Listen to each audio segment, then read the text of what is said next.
Hello everyone and welcome to this video. In this video we're going to be looking at I Love You Colonel Sanders, a finger-licking good dating simulator. Yes, that's right, it's a game about KFC. The game was developed by PsyOp and was published by KFC themselves. Yes, the actual KFC place that makes chicken.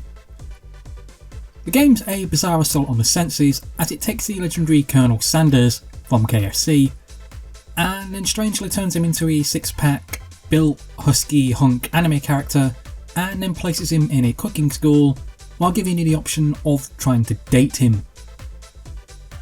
However, is this bizarre game any good or not? Here's a closer look. The game's plot revolves around you, the main character, going to a cooking school and learning how to become a master chef. Along the way you'll meet Colonel Sanders from KFC and then start to develop feelings for him as the game's story advances. The plot itself isn't anything too serious, as realistically it's all just about having a bit of fun, yet it does seem strange how the real history and the events of Mr. Sanders himself don't appear to be in this game, and instead history appears to have been manipulated somewhat.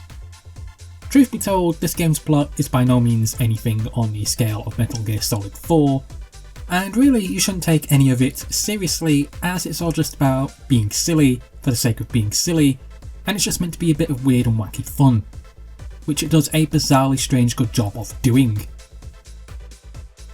The game's cast of characters are surprisingly well done, ranging from the silliness of Professor Dog, who's an actual dog that's a professor that can talk, and there's Van Van, who I don't really have the words to explain, and then there's Aeshleigh, who has some damn thick thighs, and then you have other odd characters such as a talking pressure cooker, who for some reason comes from another dimension, or something like that. The point is that there's a lot of odd, strange and bizarre characters in this game that I'm sure will entertain you in some way, shape or form. However, it's Colonel Sanders himself that puzzles me, because in this game he's a 20 plus something looking guy with a six-pack, huge muscly arms, a porno goatee, and who looks incredibly handsome. And the last time I checked, this isn't how Colonel Sanders actually looks. One could almost joke and say it's possibly propaganda?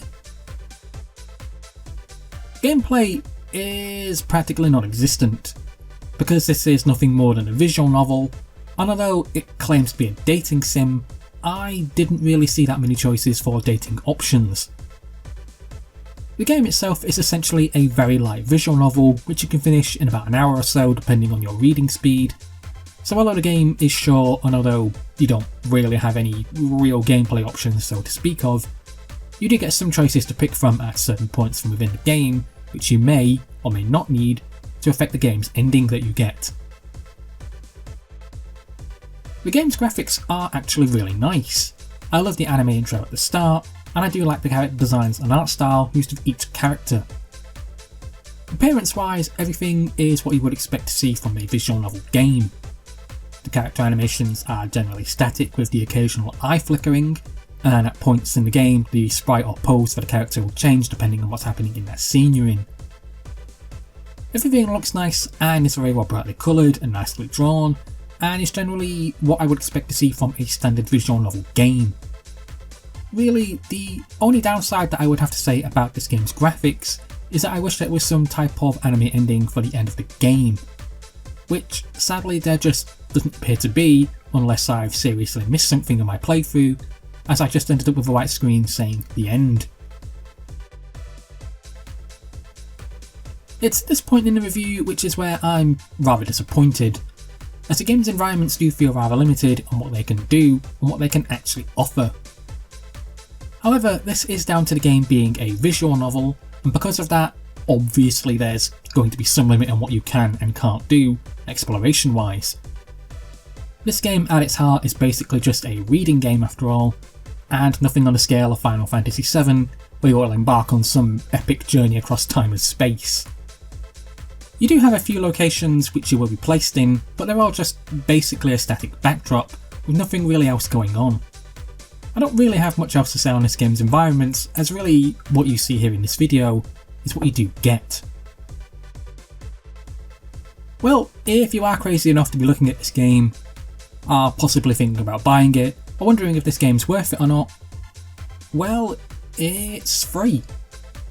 So you don't really have to pay anything at all, which really gives you no reason not to try this game out.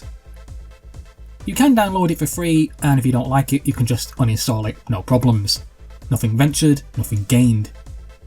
Even if the game is free, should you still download it and give it a try? I would definitely say yes, you should. I found the game extremely funny, highly enjoyable, exceptionally silly, and very well presented, and bizarrely left me wanting an actual anime of this game, which is something that I never thought I would be saying at my age.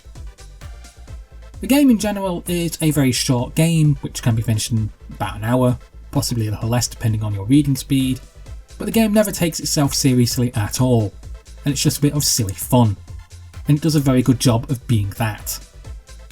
Would I recommend this game? Yes, I definitely would. Expect silliness aplenty. Well, that's it for this for you guys. Thank you for listening, thank you for watching, and please subscribe.